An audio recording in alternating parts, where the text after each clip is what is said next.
Hello everyone, welcome to education centre. तो आज की क्लास में हम बात करते हैं general concept of electrical machine.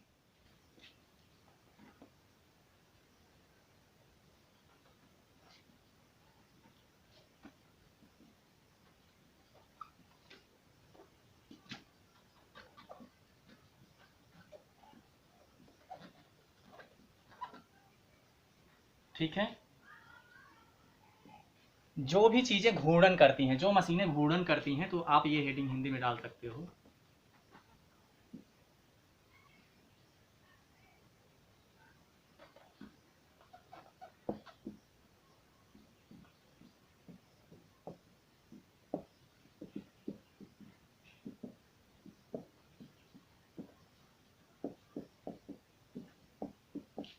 देखो,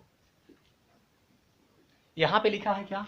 घूर्णीय वैद्युतिक। ठीक है, घूर्णीय का मतलब मूवेबल होगा। ठीक है, मीन्स रोटेटिंग होगा। कोई भी चीज रोटेटिंग का मतलब रोटेट कर रहा होगा, चल रहा होगा, घूर्णन कर रहा होगा। इतनी बात आपको समझ में आ गई होगी। वैद्युतिक का मतलब हो जाता है कि यहाँ पे विद्युत दिया जा रहा होगा। ठीक है, या तो विद्युत दिया जा रहा होगा या इससे विद्युत बन रहा होगा। मशीन मतलब दो तरीके की हो सकती है, या तो वो जनरेटर हो सकता है, ठीक है, या फिर वो मोटर हो सकती है। हेडिंग अगर समझ में आ गई, पॉइंट समझ में आ गया, तो बाकी अंदर कुछ खास नहीं रहेगा। इसकी सामान्य अवधारणा मतलब इसका क्या बेसिक कॉन्सेप्ट है, ठीक है, या जनरल कॉन्सेप्ट इसका क्या है कि मशीनें मूव करती हैं या नहीं मूव करती हैं। ठीक है, मशीनों का जो घूर्णन करती हैं, जो मूवेबल मशीनें हैं, वो किस अवधारणा पर काम करती हैं, मीन्स ये है। ठीक है, उनकी सामान्य अवधारणा क्या है। तो बेसिकली हम समझेंगे कि यहाँ पे हमने क्या, चैप्टर का नाम जो हमारा है, हम क्या पढ़ रहे हैं? DC generator. क्या पढ़ रहे हैं? DC generator. ठीक है, डीसी जनरेटर का मतलब ये हुआ कि जो जनरेटर है वो क्या काम करता है? वो मैकेनिकल एनर्जी लेता है। क्या करता है? मैकेनिकल एनर्जी लेता है और इलेक्ट्रिकल एनर्जी बना के देता है। ठीक है, इलेक्ट्रिकल एनर्जी बना के देता है। बना के मतलब इसी एनर्जी को कन्वर्ट कर देता है। ठीक है, इसको मैंने पिछली क्लास में आपको अच्छे से डिटेल में बताया था कि कैसे काम करता है। तो एक तो ये पॉइंट हो गया। दूसरी चीज हो गया घूर्णीय वैद्युतिक मशीन। ठीक है, तो घूर्णीय का मतलब हो गया जो चीजें मूव करती हैं। तो मूव कौन कौन सी करती हैं? एक तो मोटर हो गई। ठीक है, मोटर क्या करती है? इसी का जस्ट अपोजिट, उसको इलेक्ट्रिकल इनपुट चाहिए, इलेक्ट्रिकल एनर्जी, और क्या देता है? Mechanical energy. ठीक है, इतनी बात आपको समझ में आ गई। अब बेसिकली और एक चीज समझते हैं। जो जनरेटर या मोटर होता है वो क्या काम करता है? ये तो समझ में आ गया कि काम किस पे करता है। या तो वो डीसी बनाएगा, अगर वो जनरेटर होगा तो, या तो वो डीसी आउटपुट देगा। ठीक है, जनरेटर या तो वो इलेक्ट्रिकल एनर्जी जो देगा वो या तो डीसी रहेगी या फिर वो एसी रहेगी। यही तो हो सकता है ना। डीसी रहेगी तो उसको क्या बोलेंगे? DC generator. एसी रहेगी तो उसको क्या बोलेंगे? एसी जनरेटर या फिर अल्टरनेटर, या फिर अल्टरनेटर। ठीक है, आज हम क्या करते हैं? फोकस करते हैं डीसी जनरेटर पे। दूसरी चीज, ये जो जितनी भी रोटेटिंग इलेक्ट्रिकल मशीनें हैं, ठीक है, घूर्णीय वैद्युतिक मशीनें जो भी हैं, जो रोटेटिंग इलेक्ट्रिकल मशीनें हैं, ये किस प्रिंसिपल पे काम करती हैं? तो ध्यान से समझना बच्चा, वो क्या करती है? फैराडे के नियम पर काम करती है। फैराडे ला, फैराडे का ला क्या है? ये क्या करता है? ये करता है इलेक्ट्रोमैग्नेटिक इफेक्ट पर बेस्ड है। किस पे बेस्ड है? इलेक्ट्रोमैग्नेटिक।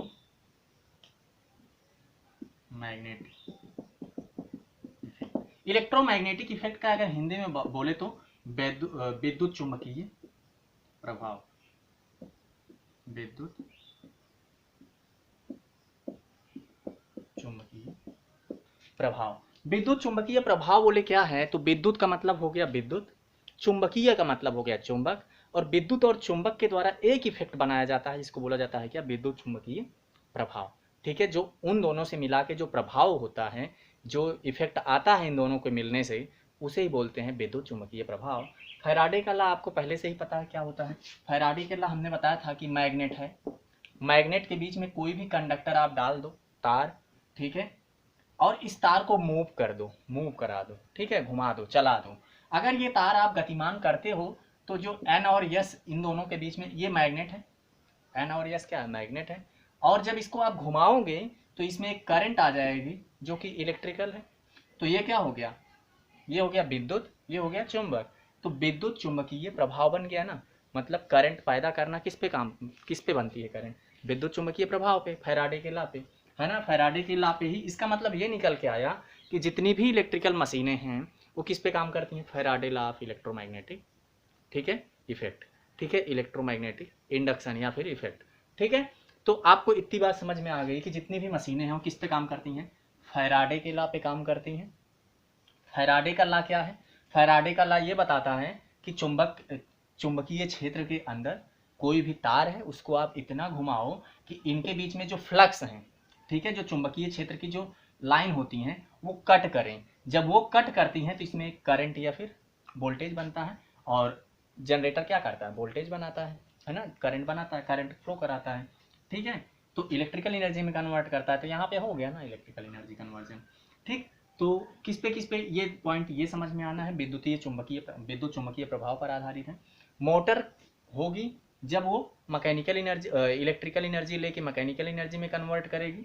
जनरेटर होगा जब वो इलेक्ट्रिकल एनर्जी बनाएगा थ्रू द मैकेनिकल एनर्जी, ठीक है, मतलब मैकेनिकल इनपुट लेगा, इलेक्ट्रिकल आउटपुट देगा, ठीक है। ये 2-3 पॉइंट थे आपको समझने थे। बात और आ जाती है कि रोटेटिंग यहाँ पे क्यों लिखा गया, घूर्णीय क्यों लिखा गया। तो ध्यान रखना कि जैसे ट्रांसफार्मर है, ठीक है, 2 तरीके की मशीनें पॉसिबल हो सकती हैं, एक तो स्टेशनरी और दूसरी रोटेटिंग। तो ट्रांसफार्मर में कुछ चीज़ घूमता है, कुछ भी नहीं घूमता है ना, कुछ तो घूमता नहीं है, ट्रांसफार्मर तो रुका हुआ होता है, इसीलिए उसको बोला जाता है स्टैटिक डिवाइस, ठीक है। ट्रांसफार्मर क्या है, एक स्टैटिक डिवाइस है, लेकिन जनरेटर या मोटर क्या है, एक घूर्णीय मशीन है, ठीक है। तो जो भी इलेक्ट्रोमैग्नेटिक इफेक्ट पे जो मशीनें काम करती हैं और जो रुकी हुई होती हैं, ठीक है, जो मूव नहीं करते, जो घूमती नहीं हैं, तो उसका एग्जांपल आप समझ लो ट्रांसफार्मर, ठीक है। ट्रांसफार्मर ये क्या काम करता है, ये इलेक्ट्रिकल एनर्जी लेता है और इलेक्ट्रिकल एनर्जी ही लेता है, मतलब विद्युत लेता है, विद्युत ही लेता है, उसका वोल्टेज को स्टेप अप या स्टेप डाउन कर देता है, ठीक है, यही तो करता है ना भाई। मोटर या मशीनें क्या करती हैं ये आप जानते हो बहुत अच्छे से, घरों से लेके आप बाहर तक घूमते हो, जहाँ भी देखते हो जो भी काम होता है मशीनों से, वो क्या काम करता है, फैराडे के नियम पे ही काम करते हैं सारी मशीनें, ठीक है। अब हम देखते हैं कंस्ट्रक्शन कैसे करते हैं, ठीक है, डीसी जनरेटर होता कैसे है अंदर से।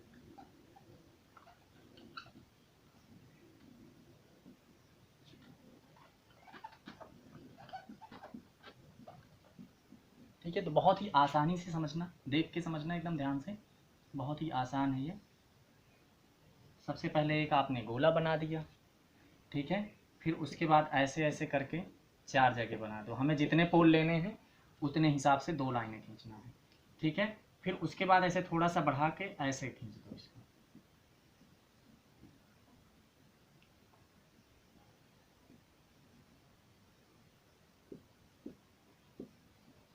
ठीक, ये बन गया।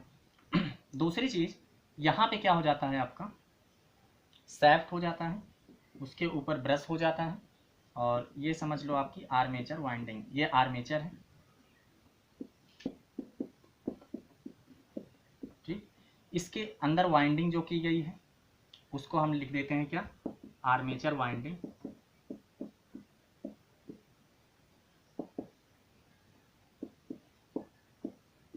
आर्मेचर वाइंडिंग हो गया।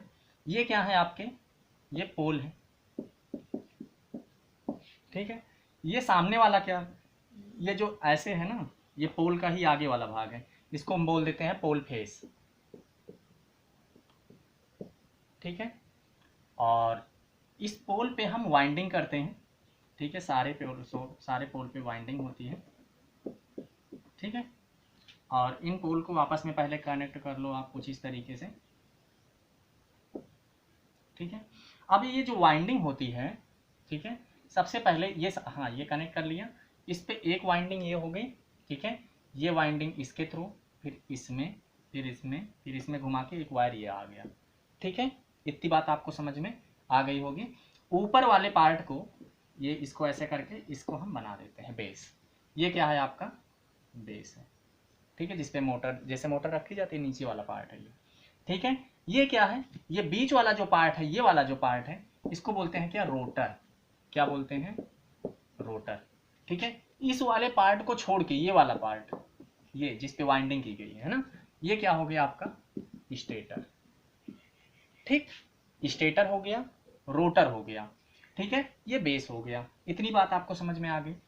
ठीक है, अब ये क्या है, इस पे जो वाइंडिंग की गई है इसको बोलते हैं हम फील्ड वाइंडिंग। ये ऊपर वाली वाइंडिंग, एक वाइंडिंग अंदर की गई है जो आर्मेचर पे की गई है। ध्यान से समझना, दो चीज है, एक आर्मेचर है और दूसरा पोल है। एक पोल पे वाइंडिंग की गई है, तार लपेटा गया, आर्मेचर वाला मैंने पूरा दिखाया नहीं है, इसके अंदर है इस पे।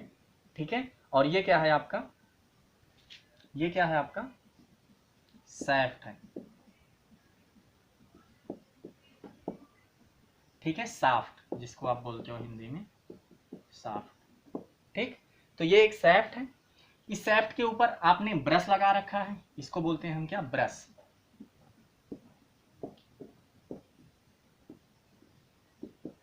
ठीक, ये ब्रश कार्बन का बना होता है। किसका बना होता है, कार्बन का बना होता है, ध्यान से समझना। ठीक, और इसके ऊपर, ब्रश के ऊपर क्या कर रखा है हमने, आर्मेचर बना रखा है, और आर्मेचर पे एक वाइंडिंग की गई है जिसको बोला जाता है आर्मेचर वाइंडिंग। तो यहाँ पे मैंने दिखा दिया एक आर्मेचर, और इसके ऊपर जो वाइंडिंग की गई है आर्मेचर। स्टेटर ये जो पोल के ऊपर है इसको क्या बोला, पोल। और पोल पे जो वाइंडिंग की गई है ये वाली, इसको बोलते हैं हम क्या बोलते हैं, फील्ड वाइंडिंग।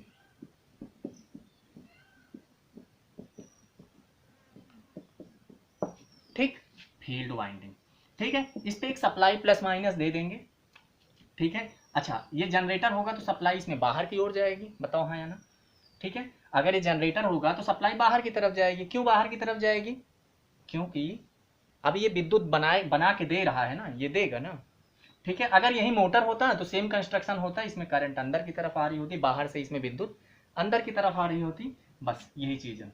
ठीक है, तो ये हो गया प्लस माइनस, इस पे मिलता है आपको वोल्टेज बी। ठीक, यही हो गया आपका कंस्ट्रक्शन। इसमें आपको समझना क्या है कि अब देखो एक एक पार्ट के बारे में हम आगे पढ़ेंगे, और उन पार्ट के बारे में ये पढ़ेंगे कि ये बनता किस चीज का है और क्यों इसी चीज का बनता है। ठीक है, क्योंकि दो तरीके के क्वेश्चन पूछे जाते हैं। ठीक है, इसके पार्ट का काम क्या है, इसके जो पार्ट हैं, बेस किस चीज का बना होता है। तो आपको ध्यान में रखना, जो बेस होता है मोटर या फिर जनरेटर का, वो किसका बना होता है, कास्ट आयरन का। ठीक है, कास्ट आयरन का बना होता है। ठीक है, तो ऐसे ही चीजें पूछी जाती हैं। ठीक है, कास्ट आयरन का क्यों बना, क्योंकि ये हार्ड होता है बहुत ज़्यादा। ठीक है, और ये ऊपरी सतह इसको रखता है, और ये थोड़ा सा मशीन गर्म नहीं होती है इस मेटल का यूज करने से। ठीक है, इसीलिए कास्ट आयरन यूज करते हैं। तो बेसिकली बेस जो है, जो ऊपर का पार्ट होता है, अपर पार्ट, इसको योक बोलते हैं, वहां से हम स्टार्ट करेंगे। इसके 5-6 जो अंदर के पार्ट है, सारे पार्ट्स के बारे में बात करेंगे। फिलहाल बेसिकली यहीं पे समझ लो कि ये जो स्टेटर है, ठीक है, स्टेटर है, इस पे 4 पोल है, पोल 1 2 3 4। ठीक है, इस पे N है, इस पे S है, फिर इस पे N है, फिर इस पे S है। नॉर्थ पोल है, फिर साउथ पोल है, फिर नॉर्थ पोल है, फिर साउथ पोल है, 2 नॉर्थ और 2 साउथ पोल है। इसके बीच में क्या है, रोटर है। ठीक है, और रोटर का काम क्या होता है, रोटर रोटेट करता है, मतलब घूमता है। ठीक है, इसीलिए इसको मशीन को घूर्णीय मशीन भी बोलते हैं। ठीक है, स्टेटर कभी भी घूमेगा नहीं, ये भी बात आपको ध्यान में रखना है। ठीक है, और स्टेटर पे जो वाइंडिंग की जाती है उसको बोला जाता है क्या, फील्ड वाइंडिंग। कहीं लिखा था ना हमने, ये लिखा है। ठीक है, स्टेटर पे जो वाइंडिंग की गई है उसको फील्ड वाइंडिंग, आर्मेचर पे जो वाइंडिंग की गई है वो आर्मेचर वाइंडिंग। ठीक है, ब्रश कहाँ लगा होता है, तो आर्मेचर पे लगा होता है, रोटर में लगा होता है। ठीक है, ये बात आपको ध्यान में रखनी है। तो इतना सा आपको क्लियर हो गया होगा, ये डायग्राम देख के। ठीक है, और इसके पार्ट्स के बारे में, जो आर्मेचर वाइंडिंग है, ठीक है, आर्मेचर पे बहुत ही कम रेजिस्टेंस होता है। इस पे एक एक करके 1 बाय 1 हम लोग डिस्कस करते हैं। तो सबसे पहले देखते हैं योक, इतना आपको क्लियर हो गया होगा। देखते हैं बॉडी या फिर योक।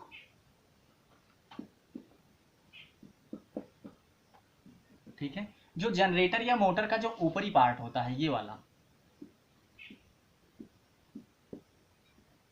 ठीक है, ये वाला, तो ऊपर वाला पार्ट जितना भी होता है ये, इसी को बोलते हैं बॉडी या फिर योक। ये क्या करता है, ये चुंबकीय पथ प्रोवाइड करता है। चुंबकीय पथ मतलब एक तरीके से जो चुंबकीय फ्लक्स हैं उनके लिए रास्ता देता है। ठीक है, चुंबकीय पथ प्रदान करता है। ठीक है, मतलब एक तरीके से रास्ता प्रोवाइड कराता है कि मैग्नेटिक फ्लक्स जो है वो ट्रेवल कर सकें, पहला पॉइंट। दूसरा पॉइंट आपको ध्यान रखना है, ये किस चीज की बनी होती है, कास्ट आयरन की। कास्ट आयरन या फिर कास्ट स्टील। ठीक है, ये पॉइंट आपको, 2 पॉइंट आपको ध्यान में रखना है। ठीक है, ये बिल्कुल ऊपरी भाग होता है मशीन का। ठीक है, तो पहला पॉइंट आपको योग समझ में आ गया होगा। फील्ड पोल, ठीक है ना, फील्ड पोल हिंदी में भी वैसे ही लिखेंगे, नहीं तो सोचो कि हिंदी में कुछ और। ठीक है, अंग्रेजी हिंदी दोनों में ही मशीनों के सारे पार्ट्स। अब आगे आप टेक्निकल में तो हिंदी अंग्रेजी दोनों एक ही वर्ड होंगे, समझ लो आप। ठीक है, दूसरी चीज़ फील्ड पोल्स, ये क्या होते हैं, ये वही हैं जो हमने ऐसे बनाए थे ये। ठीक है, ये हमेशा स्लॉटेड होते हैं और कास्ट स्टील के बने होते हैं। पहली चीज़, ये किसके बने होते हैं, कास्ट स्टील के। ठीक है, किसके बने होते हैं, कास्ट स्टील के बने होते हैं या फिर सिलिकॉन स्टील के भी बोल सकते हो।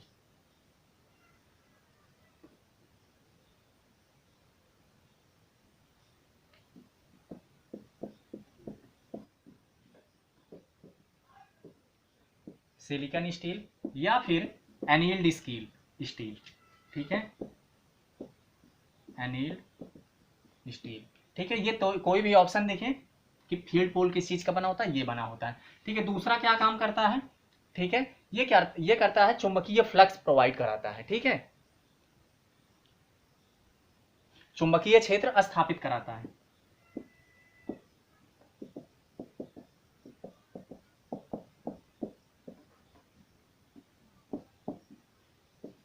चुंबकीय क्षेत्र स्थापित कराता है। तीसरी चीज, ये हमेशा, ये क्वेश्चन आया हुआ है, ये हमेशा इवन नंबर में ही होता है, सम संख्या में ही हो सकता है।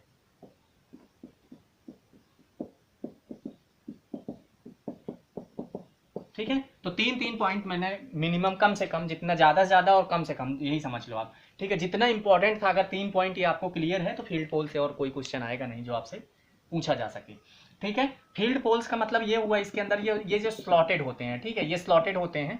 ठीक है, ये स्लॉट किया जाता है बेसिकली एडी करंट लॉस को कम करने के लिए। ये बात आगे आप आराम से समझ जाओगे, अभी बहुत कुछ पढ़ना है। तो बेसिकली इनके काम ये समझो किस चीज़ के बने होते हैं। ठीक है, काम, और ये 3-4 पॉइंट ही मेन। ठीक है, नेक्स्ट पॉइंट देखते हैं। ठीक, आर्मेचर, ये एक बेलनाकार होता है, बेलनाकार होता है जो कि रोटर पर होता है। ठीक है, मतलब एक तरीके से आप ये समझ लो कि बीच में होता है। ठीक है, जैसे ये मशीन है, ठीक है, इस पे हमने पोल्स बना दिए। ठीक है, इनके पोल के बीच में ये जो पार्ट था बीच वाला, जो रोटर और स्टेटर के बीच में गैप के अलावा था। ठीक है, इन दोनों के बीच में गैप होता है, जो बीच वाला पार्ट होता है उसी को रोटर बोलते हैं। क्या बोलते हैं, रोटर बोलते हैं। तो ये रोटर पर होता है, आर्मी बेलनाकार, जो कि रोटर पर होता है। ठीक है, दूसरी चीज, ये किसका बना होता है, सिलिकॉन स्टील का। किसका बना होता है, सिलिकॉन स्टील का बना होता है। और कुछ ऐसे समझ लो, अगर मैं इसको ओपन कर लूँ, निकाल लूँ, तो ऐसे बना सकते हो आप। ये हो गई आपकी सैफ। ठीक है, इसके ऊपर ऐसे लगा होता है। ठीक है, अब ऐसे थोड़ा सा शेप सही कर लो। ठीक है, इनके बीच में से कट होते हैं। ठीक है, कट होते हैं। ठीक है, इन्हीं कट में वाइंडिंग की जाती है। ठीक है, जिसको बोला जाता है आर्मेचर वाइंडिंग। ठीक है, इन्हीं कट में वाइंडिंग की जाती है, और ये थोड़ा सा एंगल पे कट किया जाता है, मतलब सीधा नहीं रहता, थोड़ा सा बेंड करके रखा जाता है। सिलिकॉन स्टील की पत्तियों को रिवेट करके बनाया जाता है, रिवेट करके बनाया जाता है। मतलब ये हुआ कि अगर हमें इतना मोटा बनाना है तो हम क्या करेंगे, जो सिलिकॉन स्टील होगा, पतली पतली पत्तियों को लेंगे और जोड़ते चले जाएंगे ऐसे। ठीक है, आपस में जोड़ के इतना बड़ा बना देंगे। ठीक है, ये ध्यान रखना कि सिलिकॉन स्टील का इतना साइज नहीं रहेगा। ठीक है, कि पहली बार में एक ही टुकड़ा उठाओ सिलिकॉन स्टील का इतना मोटा, वो बेकार रहेगा, वो नहीं काम करेगा। ये पतला पतला करके स्टिप्स में, क्योंकि पतला पतला होता है, इनको चिपकाने से हिस्टेरिसिस और एडी करंट लॉसेस को कम किया जाता है, उसका भी एक रीजन है। तो बस इतना आपको ध्यान में रखना है कि सिलिकॉन स्टील की पत्तियों को रिवेट करके, मीन्स आपस में जोड़ जोड़ के चिपका चिपका के बनाया जाता है। इतना पॉइंट आपको ध्यान में रखना है। बेलनाकार होता है, जो कि रोटर पर लगा होता है। दूसरी चीज, इसका जो मेन वर्क है, इसका जो काम है वो है कि यही करंट बनती है। ठीक है, यही करंट फ्लो होती है, यहीं से करंट फ्लो होना चालू हो जाती है। कैसे बनती है, तो जो फैराडे का नियम है यही कहता है ना कि फ्लक्स को कट किया जाए, तो जो फ्लक्स स्टेटर में बन रही थी, जो स्टेटर पे जो फ्लक्स आ रही थी, ठीक है, वो रोटर में जब टकराएगी तो रोटर के इसी आर्मेचर कंडक्टर से ही टकराएगी, और जब टकराएगी तो ये रोटर रोटेट कर रहा होता है, तो इस पे जो वाइंडिंग होती हैं उसमें फ्लक्स करके, मतलब एक तरीके से जो फ्लक्स है उनका छेदन हो जाता है, फ्लक्स कट करती हैं, यहीं पे फ्लक्स कट होती हैं, कहाँ पे, यही आर्मेचर में ही, और उसके बाद करंट बन जाता है, करंट फ्लो होने लगता है। मतलब बहुत ही इंपॉर्टेंट पार्ट है ये, फ्लो होता है, तो फ्लो यहीं पे करंट होता है, कहाँ पे, आर्मेचर में, ठीक है, यहीं से कहानी स्टार्ट होती है। तो ये पॉइंट आपको ध्यान में रखना है, मीन्स फ्लक्स कट होता है और करंट फ्लो होती है आर्मेचर में। सिलिकॉन स्टील की पत्तियों को रिवेट करके बनाया जाता है, बेलनाकार शेप का होता है, जो कि रोटर पर लगा होता है। ये 3-4 पॉइंट हैं जो कि आपको ध्यान में रखने हैं। और जो इस पे वाइंडिंग की जाती है, ठीक है, जो आर्मेचर पे वाइंडिंग की जाती है वो 2 तरीके की वाइंडिंग की जाती है, ध्यान से देखिएगा, या तो वो लैप वाइंडिंग की जाएगी या फिर वो वेव वाइंडिंग की जाएगी, ठीक है। जो आर्मेचर वाइंडिंग है, ध्यान से समझना, इंपॉर्टेंट क्वेश्चन है, ये भी आया हुआ है एग्जाम में। जो आर्मेचर वाइंडिंग है, जो आर्मेचर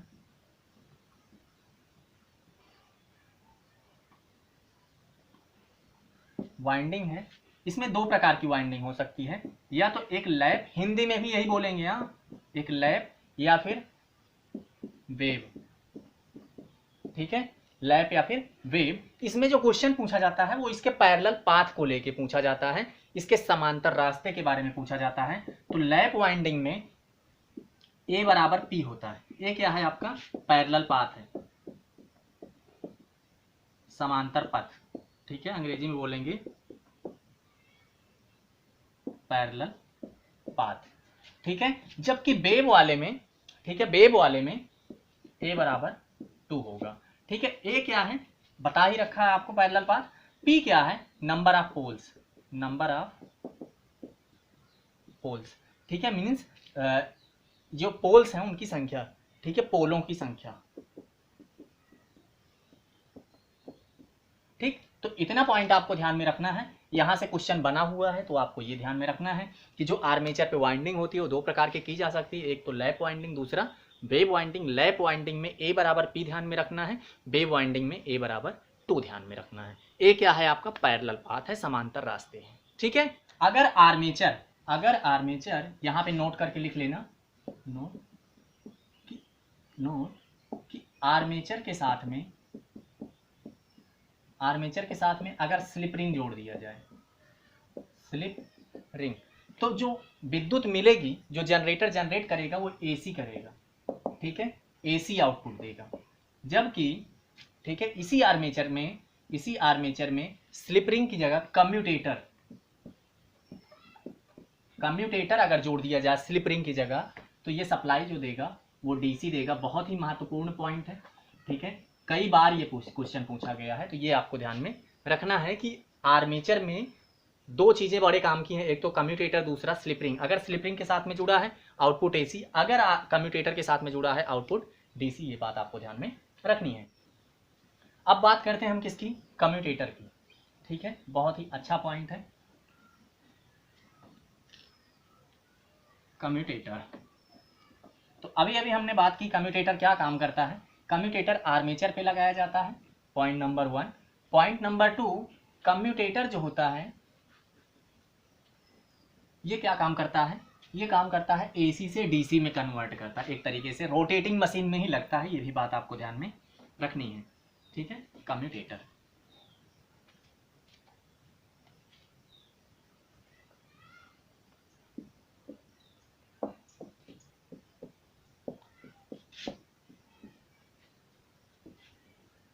आपका कम्यूटेटर होता है, ये किस पे लगा होता है, पहला पॉइंट रोटर पर, ठीक है, रोटर पर, या फिर आप ये बोल दो सैफ्ट पर लगाया जाता है। दूसरी चीज, ये क्या काम करता है, ये यही काम करता है कि जो सप्लाई मिले आपको, जो आउटपुट मिले, आउटपुट क्या देंगे, ए डीसी देगा आउटपुट आपको, ठीक है, डीसी।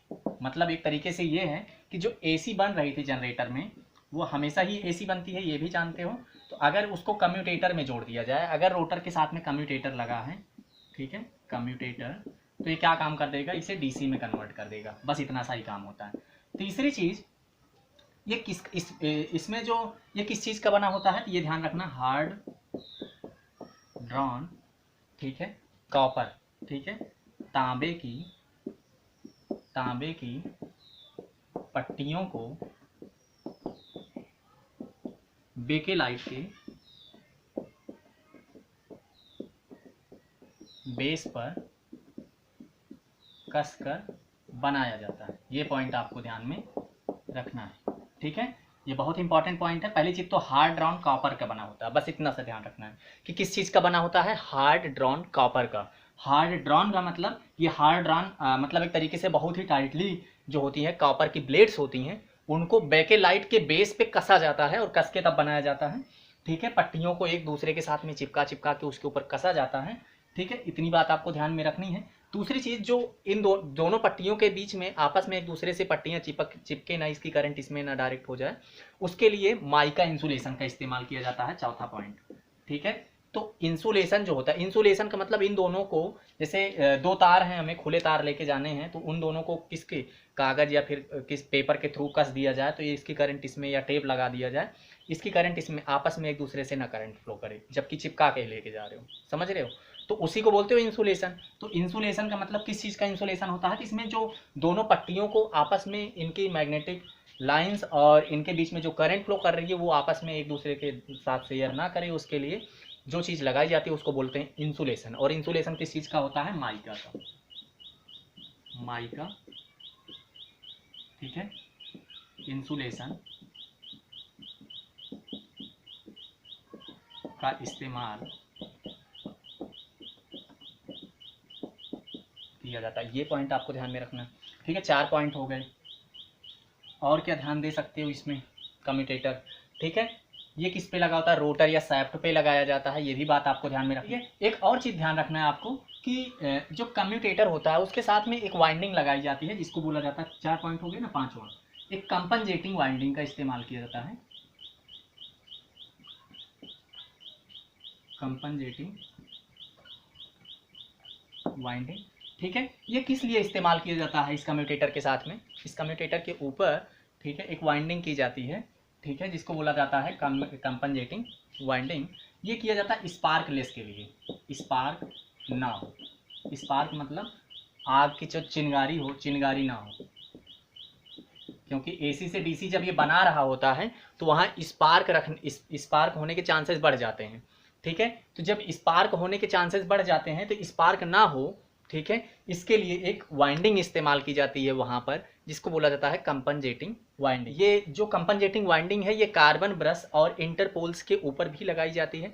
किस लिए लगाई जाती है, स्पार्क को रोकने के लिए। बस इतना सा आपको ध्यान में रखना है। अब बात करते हैं हम क्या, नेक्स्ट आपका है ब्रश, ठीक है, ठीक है। पहला पॉइंट, ब्रश किस चीज का बना होता है, तो कार्बन का बना होता है, कार्बन का बना होता है।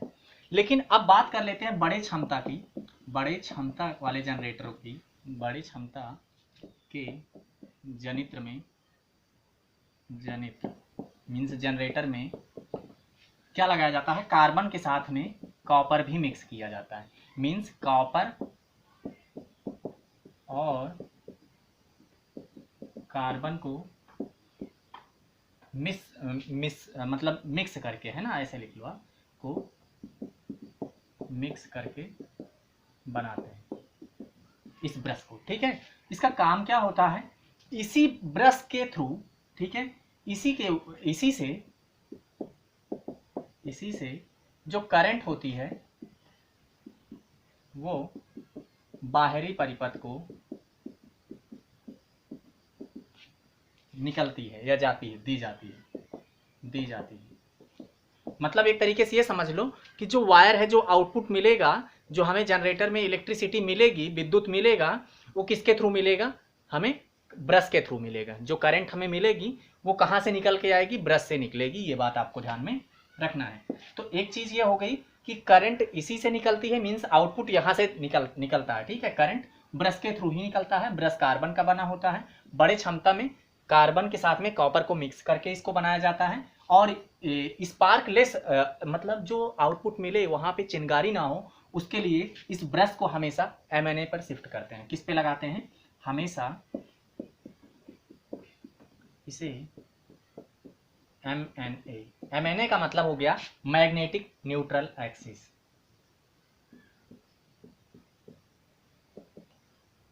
मैग्नेटिक न्यूट्रल एक्सिस, चुंबकीय उदासीन कक्ष। आप समझ में आ गया होगा आपका हिंदी, ठीक है। चुंबकीय उदासीन कक्ष पर लगाते हैं, ठीक है। क्यों लगाते हैं? क्योंकि स्पार्क ना हो, ठीक है, स्पार्क ना हो इसके लिए, ठीक है। ये पॉइंट आपको 3 ध्यान में रखने हैं, ठीक है। इसी के साथ लगभग आपका बेसिक जितना भी इसका पार्ट के अंदर का जो भी क्वेश्चंस आपसे पूछा जा सकता था वो हमने लगभग कवर कर लिए हैं, ठीक है। अब हम नेक्स्ट क्लास में बात करेंगे ईएमएफ कैसे बनता है इसमें, उसकी बात करेंगे, ठीक है। तो जितना आज की क्लास में आपको बताया गया, सिखाया गया, ये पॉइंट बहुत ही ज़्यादा इंपॉर्टेंट रहे हैं, ठीक है। कई बार एग्जाम में पूछे गए हैं, ठीक है। इसलिए हमने आपको डिटेल में 1 बाय 1 करके किस चीज़ का बनाया जाता है, ठीक है, मतलब मेन क्वेश्चंस जो आपके यहाँ से बन सकते हैं वो आपको यहाँ से कवर करा दिया है, ठीक है। मिलते हैं नेक्स्ट क्लास में ईएमएफ के साथ में और भी चीज़ों के साथ में, ठीक है। तब तक के लिए थैंक यू सो मच।